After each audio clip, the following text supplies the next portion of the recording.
নমস্কার। পৌলমীর গল্প পাঠে সকলকে স্বাগত। সুকুমার রায়ের গল্পের ঝুলি থেকে আরও একটি গল্প আজকে পাঠ করে শোনাব। আজকের গল্প যতীনের জুতো। যতীনের নতুন জুতো কিনে এনে তার বাবা বললেন, এবার যদি অমন করে জুতো নষ্ট করো তবে ওই ছেঁড়া জুতোই পরে থাকবে। যতীনের চটি লাগে প্রতি মাসে একজোড়া। ধুতি তার দুদিন যেতে না যেতেই ছিঁড়ে যায়। কোনো জিনিসে তার যত্ন নেই। বইগুলো সব মলাট ছেঁড়া, কোন দুমড়ানো, স্লেটটা উপর থেকে নিচ পর্যন্ত ফাটা। স্লেটের পেন্সিলগুলি সর্বদাই তার হাত থেকে পড়ে যায়, কাজেই ছোট ছোট টুকরো টুকরো। আর একটা তার মন্দ অভ্যাস ছিল, লেড পেন্সিলের গোড়া চিবানো। চিবিয়ে চিবিয়ে পেন্সিলের কাঠটা বাদামের খোলার মতো খেয়ে গেছিল। তাই দেখে ক্লাসের মাস্টারমশাই বলতেন, তুমি কি বাড়িতে ভাত খেতে পাও না? নতুন চটি পায়ে দিয়ে প্রথম দিন যতীন খুব সাবধানে রইল, পাছে ছিঁড়ে যায়। সিঁড়ি দিয়ে আস্তে আস্তে নামে, চৌকাঠ ডিঙোবার সময় সাবধানে থাকে যাতে না ঠক্কর খায়। কিন্তু ওই পর্যন্তই। দুদিন পরে আবার যেই সেই। চটির মায়া ছেড়ে দূর দূর করে সিঁড়ি নামা, যেতে যেতে 10 বার হোঁচট খাওয়া, সব আরম্ভ হলো। কাজেই 1 মাস যেতে না যেতেই চটির একটা পাশ একটু হাঁ করল। মা বললেন, ওরে, এই বেলা মুচি ডেকে সেলাই করা, না হলে একেবারে যাবে। কিন্তু মুচি ডাকা হয় না, চটির হাঁও বেড়ে চলে। একটা জিনিসের যতীন খুব যত্ন করত, সেটি হচ্ছে তার ঘুড়ি। যে ঘুড়িটি তার মনে লাগতো সেটিকে সে যত্নে জোড়াতোড়া দিয়ে যতদিন সম্ভব টিকিয়ে রাখত। খেলার সময়টা সে প্রায় ঘুড়ি উড়িয়েই কাটিয়ে দিত। এই ঘুড়ির জন্য কতদিন তাকে তাড়া খেতে হতো। ঘুড়ি ছিঁড়ে গেলে সে রান্নাঘরে গিয়ে উৎপাত করত তার আঠা চাই বলে। ঘুড়ির লাগাতে কিংবা সুতো কাটতে কাঁচি দরকার হলে সে মায়ের সেলাইয়ের বাক্স কেটে ঘন্ট করে রেখে দিত। ঘুড়ি ওড়াতে আরম্ভ করলে তার খাওয়া দাওয়া মনে থাকতো না। সেদিন যতীন স্কুল থেকে বাড়িতে ফিরছে ভয়ে ভয়ে। গাছে চড়তে গিয়ে তার নতুন কাপড়খানা অনেকখানি ছিঁড়ে গেছে যে আর পরাই মুশকিল। কিন্তু সিঁড়ি দিয়ে নামবার সময় তার সে কথা মনে রইল না। সে 2-3 সিঁড়ি ডিঙিয়ে নামতে লাগলো। শেষকালে চটির হাঁ বেড়ে বেড়ে সমস্ত দাঁত বের করে ভ্যাংচাতে লাগলো।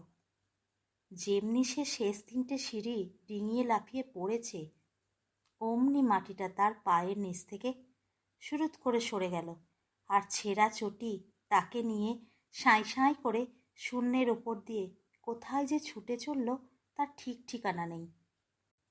ছুটতে ছুটতে ছুটতে ছুটতে চটি যখন থামল, তখন যতীন দেখল সে কোন অচেনা দেশে এসে পড়েছে। সেখানে চারদিকে অনেক মুচি বসে আছে। তারা যতীনকে দেখে কাছে এলো। তারপর তার পা থেকে ছেঁড়া চটি জোড়া খুলে নিয়ে সেগুলিকে যত্ন করে ঝাড়তে লাগলো। তাদের মধ্যে একজন মাতব্বর গোছের।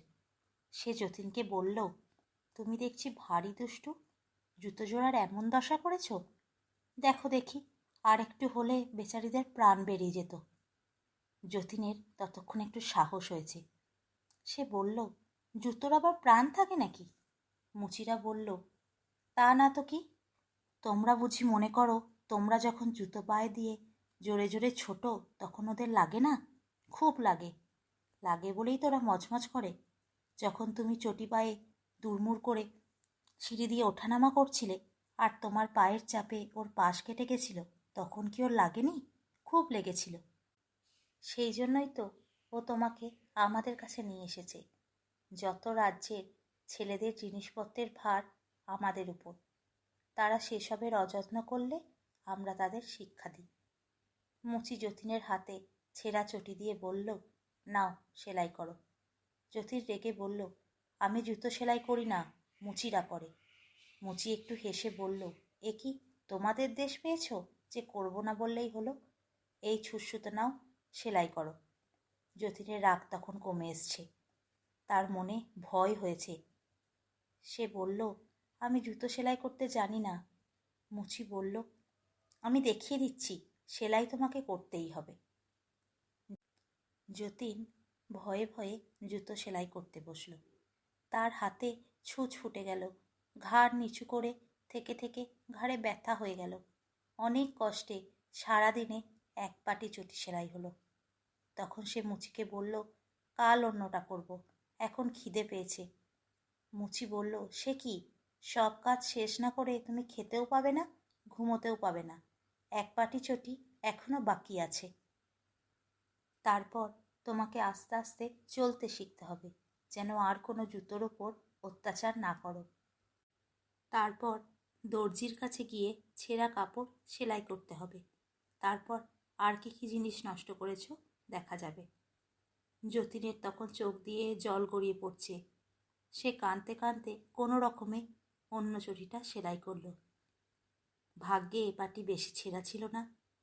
তখন মুচিরা তাকে একটা 5 তলা উঁচু বাড়ির কাছে নিয়ে গেল। সে বাড়িতে সিঁড়ি বরাবর 1 তলা থেকে 5 তলা পর্যন্ত উঠে গেছে।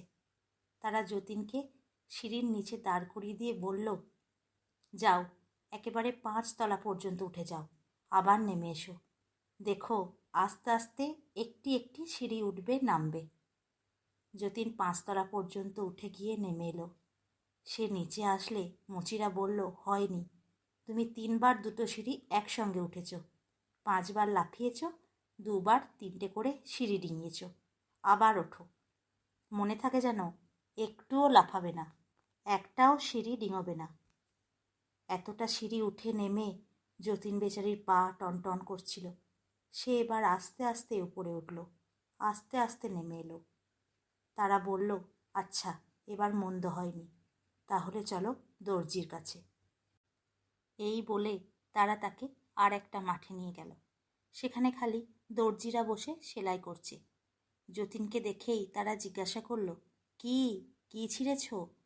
মুচিরা উত্তর দিল, নতুন ধুতিটা দেখো কতটা ছিঁড়ে ফেলেছে। দর্জিরা মাথা নেড়ে বলল, বড় অন্যায়, বড় অন্যায়, শিগগির সেলাই করো। যতীনের আর না বলবার সাহস হলো না। সে ছুঁচসুতো নিয়ে ছেঁড়া কাপড় জুটতে বসে গেল। সবে মাত্র 2-1 ফুট দিয়েছে, অমনি দর্জিরা চেঁচিয়ে উঠল, ওকে কি সেলাই বলে, খোলো খোলো। অমনি করে বেচারি যতবার সেলাই করে ততবার তারা বলে, খোলো খোলো। শেষে সে একেবারে কেঁদে ফেলে বলল, আমার বড্ড ঘুম পেয়েছে, বড্ড খিদে পেয়েছে, আমাকে বাড়ি পৌঁছে দাও, আর আমি কখনো কাপড় ছিঁড়ব না, জুতো ছিঁড়ব না। তাতে দর্জিরা হাসতে হাসতে বলল, খিদে পেয়েছে, তা তোমরা খাবার জিনিস তো আমাদের কাছে ঢের আছে। এই বলে তারা তাদের কাপড়ে দাগ দেবার পেন্সিল কতগুলো এনে দিল। তুমি তো পেন্সিল চিবোতে ভালোবাসো, এইগুলো চিবিয়ে খাও, আর কিছু আমাদের কাছে নেই। এই বলে তারা যার যার কাজে চলে গেল। শ্রান্ত ক্লান্ত হয়ে যতীন মাটিতে শুয়ে পড়ল। এমন সময়ে আকাশে বোঁ বোঁ করে কিসের শব্দ হলো, আর যতীনের তালি দেওয়া সাধের ঘুড়িটা গোদ খেয়ে এসে তার কোলের ওপর পড়ল। ঘুড়িটা ফিসফিস করে বলল, তুমি আমাকে যত্ন করেছ, তাই আমি তোমাকে সাহায্য করতে এসেছি, শিগগির আমার ল্যাজটা ধরো। যতীন তাড়াতাড়ি ঘুড়ির ল্যাজ ধরল। ঘুড়িটা অমনি তাকে নিয়ে শোঁ করে আকাশে উঠে গেল। সেই শব্দ শুনে দর্জিরা বড় বড় কাঁচি নিয়ে ছুটে এলো ঘুড়ির সুতোটা কেটে দিতে। হঠাৎ ঘুড়ি আর যতীন জড়াজড়ি করে নিচের দিকে পড়তে লাগলো। পড়তে পড়তে যেই মাটিটা ধাঁই করে যতীনের মাথায় লাগলো, অমনি সে চমকে উঠল। ঘুড়িটার কি হলো কে জানে। যতীন দেখল সে সিঁড়ির নিচে শুয়ে আছে, আর তার মাথায় ভয়ানক বেদনা হয়েছে। কিছুদিন ভুগে যতীন সেরে উঠল। তার মা বলতেন, আহা, সিঁড়ি থেকে পড়ে গিয়ে এই ভোগানিতে বাছা আমার বড় দুর্বল হয়ে গেছে, সে স্ফূর্তি নেই, সে লাফিয়ে ঝাঁপিয়ে চলা নেই, কিছুই নেই, তা নইলে একজোড়া জুতো 4 মাস যায়। আসল কথা, যতীন এখনো সেই মুচিদের আর দর্জিদের কথা ভুলতে পারেনি। গল্পটি কেমন লাগলো তা অবশ্যই কমেন্টে জানিও। গল্প পাঠ কি ভালো লাগছে না? ভালো লাগলে কেউ লাইক করতে ভুলো না। ফিরে আসবো পরের গল্প নিয়ে। অনেক ধন্যবাদ।